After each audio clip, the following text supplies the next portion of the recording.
ஆண்டவர் உங்களை தூக்கி வச்சாருன்னா உங்கள் ஸ்மெல்லு அவனை டிஸ்டர்ப் பண்ணோன்றேன் நான். நம்ம யாருக்குமே டிஸ்டர்ப் இல்லாமல் வாழ்கிறோன்னா அப்போ நம்ம ஆண்டவர் அழைச்ச வாழ்க்கையில் வாழல.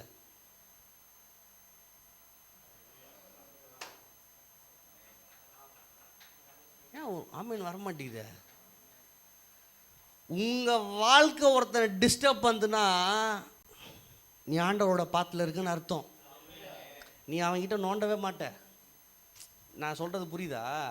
இப்போ பால் இருக்கானுங்களேன், நான் பாலை போய் வம்புக்கு நோண்ட மாட்டேன். ஆனால் நான் நல்லா வாழ்ந்துட்டேன்னா அது தானே அவனுக்கு டிஸ்டர்ப் ஆக ஆரம்பிச்சிடும். இவனை சொல்ல சும்மா எக்ஸாம்பிளுக்கு சொல்கிறேன், சரியா?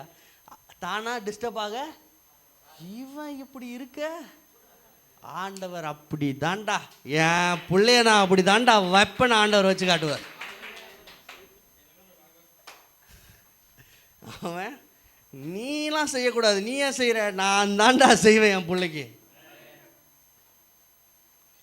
பகலை பார்த்து சொல்லுங்க, அவருடைய பர்ஃப்யூம் என் மூலமா, என் வாழ்க்கையின் மூலமா, என் ஆசீர்வாதத்தின் மூலமா, என் சுகத்தின் மூலமா இந்த உலகத்துக்கே பரவும். அவன் தானாக வந்து கேட்பா, என்ன பிராண்டு பர்ஃப்யூமு? அப்போ சொல்லு, வேறு பிராண்டே இல்லை, ஏசுன்ற பிராண்டு தான் சார் என் பர்ஃப்யூமு.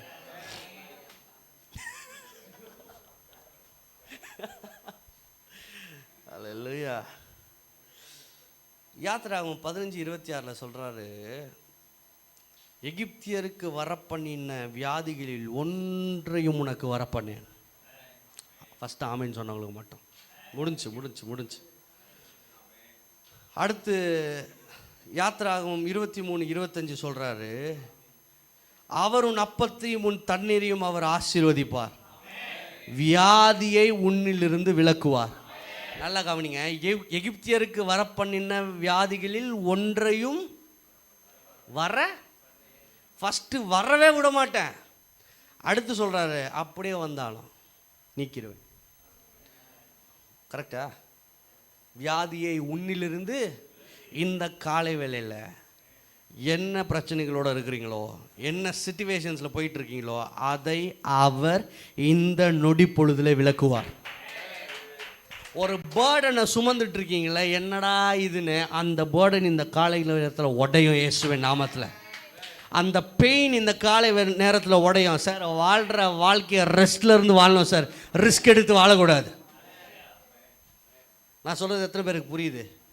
சார், எனக்கு 1,00,000 தேவை இருக்குது, 1 கோடி தேவையாக இருந்தாலும் அமைதியாக உட்காந்துட்டு நாளைய தினத்தை குறித்து வாழணும், வாழ கற்றுக்கணும்.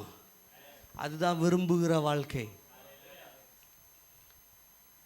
பிகாஸ் எனக்கு டேபிள் ஏற்கனவே ரெடி ஆயிடுச்சு.